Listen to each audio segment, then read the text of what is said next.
Hello everyone. We are reading the chapter number 4 of Geography for class 7th. The name of the chapter is Air.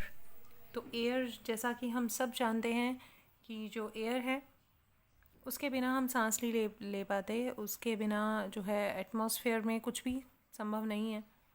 तो it's very important layer of our earth के ऊपर अगर जीवन है तो उसमें एक कंपोनेंट एयर भी बहुत ज़रूरी है जिसके कारण सब कुछ चल रहा है. तो let's read about the air. Our earth is surrounded by a huge blanket of air is called atmosphere. जो फर्स्ट लाइन है वही बहुत इम्पॉर्टेंट है कि जो हमारी अर्थ है वो सराउंडेड बाय है ह्यूज ब्लैंकेट ऑफ एयर के, जो कि एटमॉस्फेयर कहलाती है. यानी अगर हमें डेफिनेशन आती है व्हाट इज़ एटमॉस्फेयर तो हम लिखेंगे our earth is surrounded by, हमारी जो अर्थ है वो घिरी हुई है किससे? A huge blanket of air से. और उस ब्लैंकेट ऑफ एयर को क्या बोलते हैं हम? एटमॉस्फेयर. तो ये एटमॉस्फेयर की डेफिनेशन है कि हमारी अर्थ ह्यूज ब्लैंकेट ऑफ एयर से घिरी हुई है, सराउंडेड है, तो उसको हम एटमॉस्फेयर बोलेंगे. All living beings on this earth depends on the atmosphere for their survival. It provides us the air we breathe and protects us from the harmful effect of the sun rays. तो हम जो जितने भी living beings हैं अर्थ के ऊपर वो सभी अपने सांस लेने के लिए ब्रीदिंग जो प्रोसेस है हमारा वो किससे कंप्लीट होता है? एयर से. And protect us from the harmful effect, हमें ये बचाती है एयर किससे? हार्मफुल इफ़ेक्ट से. किसका हार्मफुल इफ़ेक्ट? जो कि सनरेज से हो सकता है हमारी बॉडी पे. तो एयर जो है एक ब्लैंकेट की तरह है, एक ऐसे कंबल की तरह है जो हमें हार्मफुल इफ़ेक्ट से बचाती है सनरेज के. Without this blanket of protection we would be baked alive by the heat of the sun during day and get frozen during night.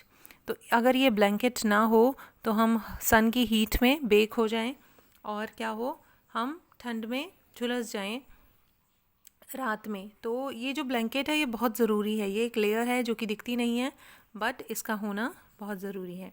So it is the mass of air that has made the temperature on the earth livable. तो ये ऐसा मास of air है, ये ऐसा भार है हवा का जो कि बहुत ज़रूरी है अर्थ को लिवेबल बनाने के लिए ताकि हम उस पर ज़िंदा रह सकें. Composition of atmosphere. कॉम्पोजिशन यानी जो हमारा एटमॉस्फेयर है वो किस किस चीज़ से मिलकर बना है वो हम पढ़ेंगे. कि हमारी जो एयर है हमें तो दिखता ही कुछ नहीं है, कि हमें दिख नहीं रहा कुछ भी, सिर्फ फील कर सकते हैं हम उसको. बट क्या क्या कौन कौन से ऐसे कंपोनेंट्स है, कौन कौन से ऐसे एलिमेंट्स हैं जिनसे हमारा एटमॉस्फेयर बना है वो हम रीड करेंगे. Do you know that the air we take while breathing is actually a mixture of many gases. जो एयर जिसमें हम सांस लेते हैं वो सच में जो है मिक्सचर है काफ़ी सारी गैसेस का. Nitrogen and oxygen are two gases which make the bulk of the atmosphere. जो ज़्यादातर हिस्सा है हमारे एटमॉस्फेयर का वो किससे बना है? नाइट्रोजन से और ऑक्सीजन से. नाइट्रोजन गैस सबसे ज़्यादा है, उसके बाद ऑक्सीजन आती है. ये बल्क बनाती है हमारे एटमॉस्फेयर का, यानी सबसे ज़्यादा हिस्सा इन्हीं का है. Carbon dioxide, helium, ozone, argon and hydrogen are found in lesser quantity. दूसरी गैसेस भी प्रेजेंट हैं हमारे एटमॉस्फेयर में. वो कौन कौन सी हैं? Carbon dioxide, helium, ozone, argon और हाइड्रोजन. ये भी आपको याद रखना है कि जो ज़्यादा मात्रा में है वो है ऑक्सीजन और नाइट्रोजन. नाइट्रोजन सबसे ज़्यादा है. तो और दूसरी जो गैसेस हैं वो कौन कौन सी हैं? कार्बन डाइऑक्साइड, ठीक है, हीलियम, ओजोन, आर्गन, हाइड्रोजन, ये मेन है. और इसके अलावा भी कई सारी गैसेस हैं जो हमारे एटमॉस्फेयर में प्रेजेंट है. तो अगर हम इस पाई चार्ट को देखें, साइड में जो दिया हुआ है, इस पाई चार्ट में हमें नज़र आएगा कि 78% जो हिस्सा है हमारे एटमॉस्फेयर का ये होल एटमॉस्फेयर है. और इसका जो ये 78% हिस्सा है ये क्या है? नाइट्रोजन. यानी नाइट्रोजन कितनी है एटमॉस्फेयर में? 78%. टोटल 100% का एटमॉस्फेयर है, उसमें से 78% जो है नाइट्रोजन है. और ऑक्सीजन कितनी है? 21%. यानी हम देख सकते हैं कि बहुत बड़ा हिस्सा जो है वो हमारे एटमॉस्फेयर का ये दो गैसेस बनाती हैं. और अगर हम दूसरी गैसेस की बात करें तो ये यहाँ पे लिखा हुआ है आर्गन जो है 0.93% आर्गन है और कार्बन डाइऑक्साइड भी लगभग 0.03% है। तो हम देख सकते हैं कि ज़्यादातर हिस्सा जो है ऑक्सीजन और नाइट्रोजन का है, तो हमें इस बैलेंस को बनाए रखना है अपने एफर्ट से और एटमॉस्फेयर को गंदा नहीं करना है। Apart from these gases tiny dust particles are also present in the air. अब एयर में और क्या होता है इनके अलावा, इन गैसेस के का जिक्र तो हमने कर लिया, इसके अलावा क्या होता है, कुछ डस्ट पार्टिकल्स होते हैं, छोटे छोटे धूल के कण भी मौजूद होते हैं एयर में। अगर हम बंद कमरे में कोई सामान रख दें तो आप देखेंगे कि कुछ एक दो दिन बाद उस पर हमें धूल बैठी हुई नज़र आएगी। तो वो धूल कहाँ से आई? Through atmosphere. The pie chart gives you the percentage of different constituent of air. Nitrogen is the most plentiful gas in the air. When we inhale, we take some amount of nitrogen into our lungs and exhale it. जब हम सांस लेते हैं तो हम oxygen के साथ साथ कुछ अमाउंट नाइट्रोजन का भी ले लेते हैं और अपने लंग्स तक वो नाइट्रोजन हम पहुंचाते हैं। But the plant need nitrogen for their survival. लेकिन सबसे ज़्यादा नाइट्रोजन की ज़रूरत किसको होती है? प्लांट्स को। They cannot take nitrogen directly from the air. अब ये जो प्लांट्स हैं ये डायरेक्टली नाइट्रोजन को एयर से नहीं ले सकते, तो ये क्या करेंगे? तो जो प्लांट्स हैं वो डायरेक्टली फ्रॉम एयर नहीं ले सकते नाइट्रोजन को, वो कैसे लेते हैं? Through bacteria. और ये बैक्टीरिया कहाँ रहते हैं? Live in the soil. तो सॉइल, प्लांट जो है सॉइल में लगते हैं और सॉइल में कुछ बैक्टीरियाज होते हैं जो क्या प्रोवाइड करवाते हैं? नाइट्रोजन। किसको? प्लांट्स को। और ये जो सॉइल से नाइट्रोजन लेने का काम है ये रूट्स करती हैं प्लांट्स की, take nitrogen from the air. और उसके बाद जो है ये असल में ये नाइट्रोजन जो है एयर सॉइल में भी कैसे जाता है? Through atmosphere, so the plants can use it. उसके बाद ऑक्सीजन की बात करेंगे। Oxygen the second most plentiful gas in the air. Human and animals take oxygen from the air as they breathe.